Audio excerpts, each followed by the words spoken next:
I'm Jerome Glenn. I've been doing futures research for about 50 years, and I've worked with left wing, right wing, up wing, down wing, Iran, Israel, and I'm interested in the future of the human situation, not just a particular issue or a particular ideology or a particular country. I'm interested in the whole game. I do general futures research. I would say that the best thing to remember is to go online to our website and click on the 15 global challenges and see which challenges you're most interested in. But before you do that, you click on the executive summary of the state of the future. So I would suggest you read the state of the future first and then pick out which of the 15 global challenges you want.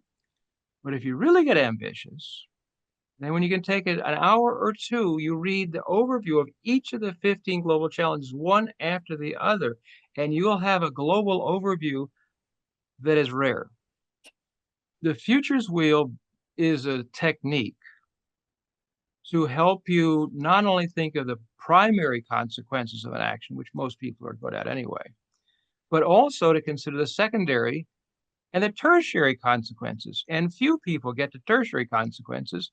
That's why they say, hey, I was blindsided. Why? Because you didn't look around and 2 or 3 consequences. So the futures wheel is simple. You take a future possible event or a trend or some future thing that you want to look at the consequences of, and you can take it a piece of paper or on a computer screen, either way, and you put it in the middle, put a little oval around it, and then say, okay, if that occurs, what else will occur? And then what else will occur? What else will occur? So you end up with little spokes coming out of the wheel. And then when you say what all those first order consequences are, then forget about the thing in the middle and just do what was the next consequence of each of those consequences. And then just sort of, it just expands out like a pebble thrown into the water has ripples going out. So think of it that way. And it was simply a way for people to, in a sense, teach themselves about what they already know, because the only input is a circle and a line. All the rest is coming from your mind, but we don't always have it organized in primary, secondary, and tertiary consequences. I would say the major change is 50 years ago or so.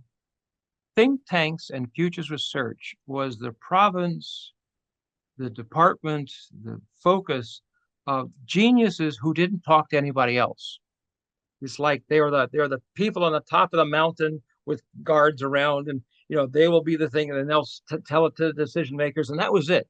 The public had nothing to do with it. Along came Barbara Hubbard, and she opened up the futures business into a SynCon, which was a participatory futures conference style that included all kinds of different people. And from there on in, now today, the idea of, quote, foresight involves people with putting their ideas on pieces of paper and doing all kinds of stuff. And so it's become, on one hand, less in depth, but it has become more public. So you're involving the public in thinking about the future today much more than we ever did before. I would say that's the major change. It's like the old idea in the early days of education, it was just for the elites, right? And then eventually it became public. So you can say, well, a per capita went down in quality, but the overall group of the whole thing, it all goes up.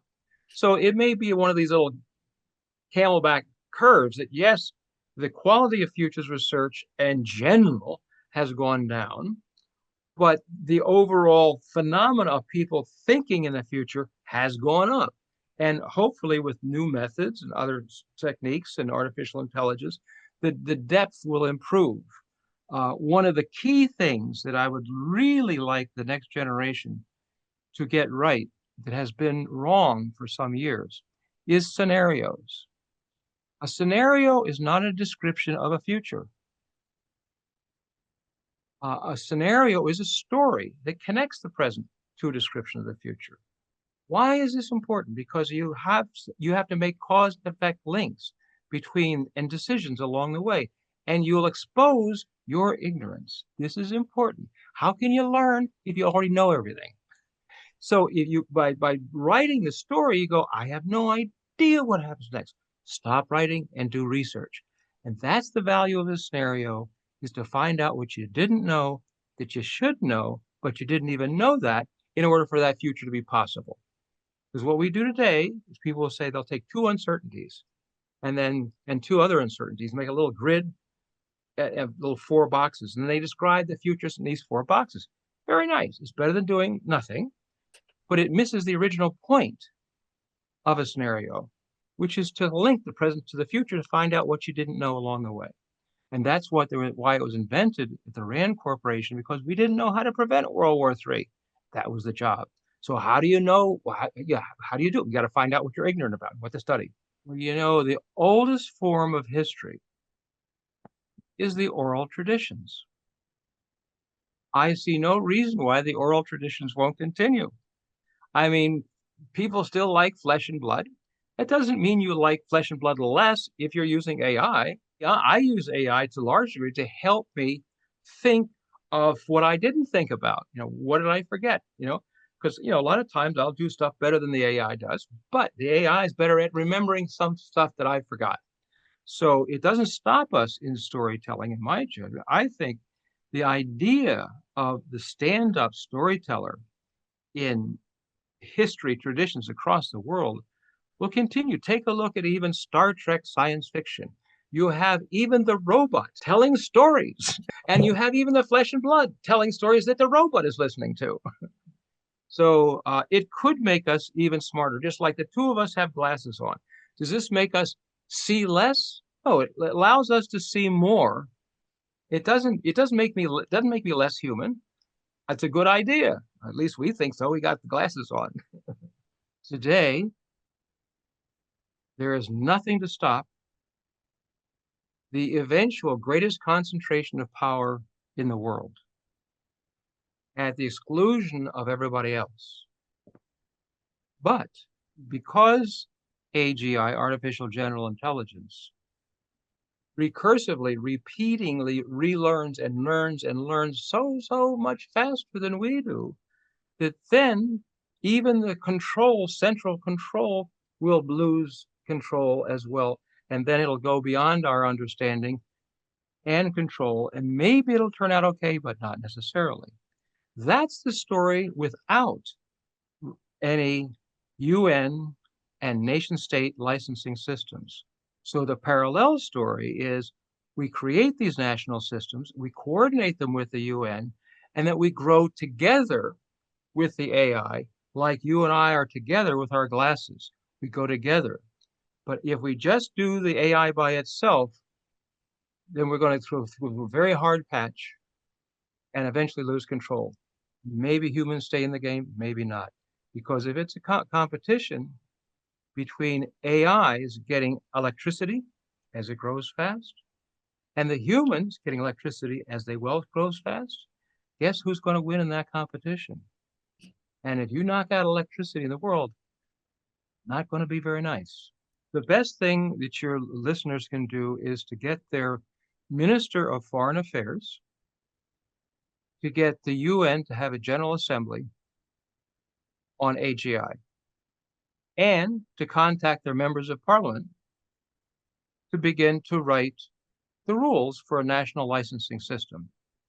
The faster we get nice national licensing systems in place, and the faster we get the UN to talk about it and create their systems, the more likely it is that we as a people can be involved together in creating a fantastic future. No, it's all a political decision right now. And then the trouble is, the politicians probably know less about it than any other single group. When I say synergy, I'm borrowing from the guy that took it from physics and moved it into society, a guy named Buckminster Fuller. Fabulous guy. The way he defined it is you take a wheel and a box. You put a wheel in a box, you don't get too much, maybe a gyroscope. You put the wheel underneath the box and you get a wheelbarrow. You can get a lot of work done. It's not that the wheel cooperates with the box, it's that it makes a new thing. It's a new thing. So how can you create a relationship between two countries that ends up not only simply cooperating on tourist travel and visas, but actually makes a new thing that wasn't there before. One example is the European Union. It wasn't there before. It created a new thing between countries. Yes, they had to cooperate to get there, but they have synergies together among those countries. The next one coming up would be China and the United States. They could be the co-chairs of a UN agency for AGI. There would be a new thing. It wasn't there before. And that's a unique relationship where they're intertwined to make the game work for us all. Just as the Soviet Union and the United States figured out that if they lose control of the nuclear arms race, we're in trouble. So they had a shared fear that drove them to cooperate. But with China, it could go even beyond the cooperation because of shared fear. We've got to create a system, global system, that manages this future relationship. And that new thing, if it disbands, we're in trouble. So it's like the wheel in the box. They've got to stay together to make it a real thing. Let me give you my simplistic view of history and trend analysis. First organizing principle was religion. That's what got people together. That was the rules, that was the charge, that was power, etc. Then along came the nation state. The nation state did not replace religion. It just invented a new kind of power. Power is an invention. So nation states invented a new power. Now, along the way, businesses are creating new power beyond nation states. Now, just like nation states have been good or bad, businesses can be good or bad too. So how these next generation mixes of businesses and invent new kind of power is going to be important, because right now, the power of the future is AI, and that power is controlled so far just by corporations. Yes, there's military stuff, but that's different than the civilians. I'm talking about this civilian stuff. And so this new kind of power, we can anticipate how it could be done well. Because when the transition from religion to nation state, there was no involvement of people in thinking about that. It just sort of happened. And so it's the same way. The business is sort of just happening now. But, we've also got this AI and synthetic biology and other technologies, the same, which makes the game much more complex, much more difficult, and therefore more reason for people like myself to make these things clear so the public can get involved. One would be to simply make sure you don't get caught in simply describing an end state. It's like having a movie and they show you the conclusion and then say, it's over, folks. No, the movie's the whole thing. That's that's the most important thing. And don't be afraid to expose your ignorance. That's the value. How can you become wiser if you never admit ignorance? It's just, and so the more ignorance you expose, the more you're going to learn. And so the more you get into the scenario, how did this happen? How did this happen next? How did this happen next? We did some scenarios on the future of work and technology, and one of the scenarios got into the universal basic income. So I had to explain how it could become sustainable. I couldn't just say it. In a scenario, each thing has to connect, has to be. So how does it become sustainable? So I said, well, someone must have done a cash flow projection. The Finns have looked at this. The Swiss have looked at this. All the studies. And I couldn't find a single cash flow projection. So what did I do? I did not know that the world didn't know what it was talking about on sustainability of UBI. I didn't know that. So we had to stop and study what are the variables, how you'd make it, and so forth. The main one is to tell a story, and it's got to be plausible. You're not telling the truth of the future, but it has to be plausible. So if you say the UN now has an agency doing such and such, yeah, but how did that happen? Was there a convention first? Was there a treaty? What did the treaty say? Did the people argue? How did it get started? Was there a General Assembly before that? Who introduced it? I mean, how did that, and so then you can get into the taste, touch, and feel of the future, which then gives you the ability as you walk through life to have reflexes out of your mind that are more useful than useless. I would say one of the very important things being held back is the idea of producing meat without producing animals. We know how to go from genetic material to muscle. We just don't know how to scale up large scale yet. If we can make meat without animals locally produced around the world, you save transportation, you save water, you save land, you save electricity, you save pharmaceuticals because more drugs go into animals that we eat than go into humans, by the way. And it becomes pure meat because you don't have a lot of growth hormones and all the rest of that sort of stuff. So it's a healthier thing. And is probably a faster way as a single channel to bring down greenhouse gases than either transportation or energy. Why? 80% of the world is in fossil fuels right now. It's going to take a while to get down while we had all this new energy demand on AI coming up. Also, car lasts 20 years, because you use car. And so it takes a long time to change the whole fleet to electricity. And you're not going to get all the electricity out of pure uh, renewable energy because you got all this fossil fuel. So if you really are deadly serious about climate change, then we should take deadly serious changing the way we eat in the world. And I got into this because I noticed that India meat consumption went up when the income went up. So I went, oh my God, if you can't keep India on this, you have no chance with Germany. But if everybody ate meat without animals, then you got much more flexibility. What I would do is I would have, let's say, 5 different groups. They pick 5 different ideas about the future, whether it's synthetic biology or synergistic relations of country, whatever it is, and that they do a futures wheel on each one. And then they come together after, because then they know the primary, secondary, and tertiary consequences fresh in their mind. Then they come together, and then you have the big board. You make a matrix: 1, 2, 3, 4, 5 of those things, and the same 5 across the top. Make it like a little grid, and you say, how could number 1 positively affect number 2? How could it negatively affect it? So what you do is you do a cross impact analysis of those 5 things. You will have more insights in less time with that method than anything else I know, because you're putting things that don't normally be connected, because the world is interdependent. So this helps you organize the interdependency of future things. I guess I would ask the person to look around and see what's not being done that ought to be done. And out of that, what could you do about that yourself? I saw a gap in the stuff, and all of a sudden, bingo, I became a hotshot. That's challenge 15. How do we get ethics and values into our decision-making process? I think one of the things that people are not aware of, we are slowly creating a global ethical system without people realizing it. It's called the International Standards Organization, or International Organization of Standards. Anybody can initiate a standard on anything.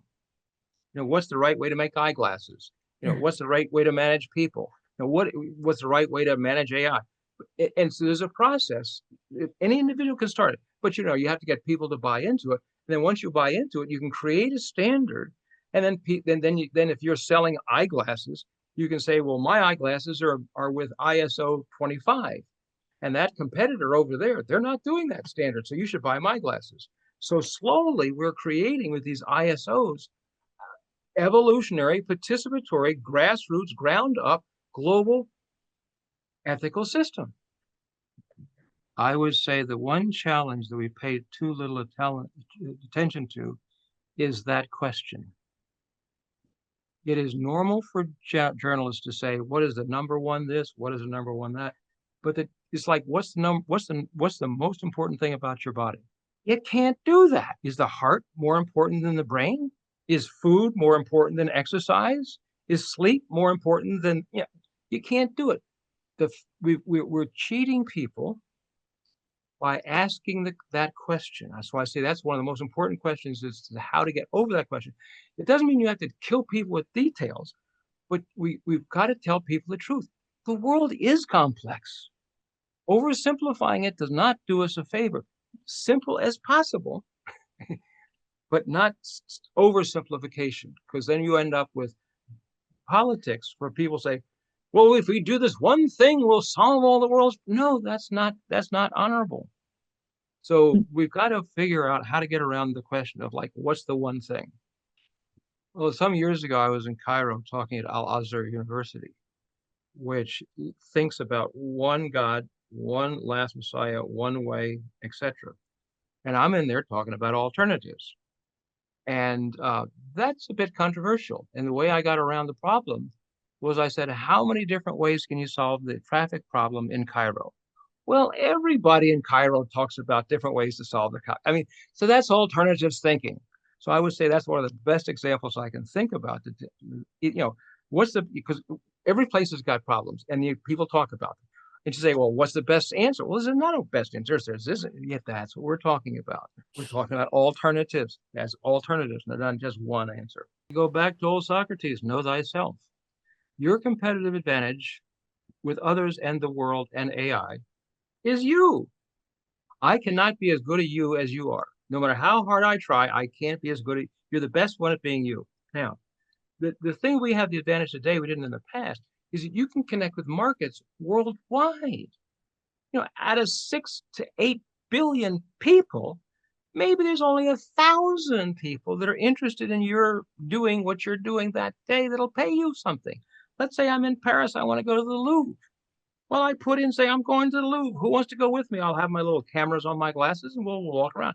And then 1,000 people respond. What's $1,000? They don't need $1,000 for lunch. Just maybe like 200. Okay. So out of the 1,000 that I asked the AI, who are the most interesting people to go with? So then I'm going through the Louvre with interesting people that I'm talking with around the world. That makes my life better and it pays for my lunch. What did I do? I got paid for what I was going to do anyway. And it helped me self-actualize myself because I'm connecting with people that are interesting that help me evolve. So a self-actualization economy is dependent upon an individual learning who they are. How do they want to evolve? What is the next things they want to become? And then there are people that are interested in paying for that. Maybe 0.00000000001, but that's still thousands of people in a billion market. They need to create their own participatory process that evolves a collective intelligence so that the community develops its own brain that grows and can be augmented by artificial intelligence as well. So the community can get smarter and smarter and smarter as the AI gets smarter and smarter, but a participatory process so that everybody can play in the game. Well, you just have a simple website and do some augmented collective intelligence software and evolve it. The software itself can evolve because in the community, you've probably got some code writers. And if you don't, you use the AI to do your code for you. So yeah, and probably most communities might even have some community center or some community something like that. It says we'll host the computer for you. So in any 24-hour system, so like at 3 o'clock in the morning, I get a good idea. I can get all night and say, hey, people, what do you think about this? The next day, somebody's responding. So that it creates a collective intelligence, but a participatory one.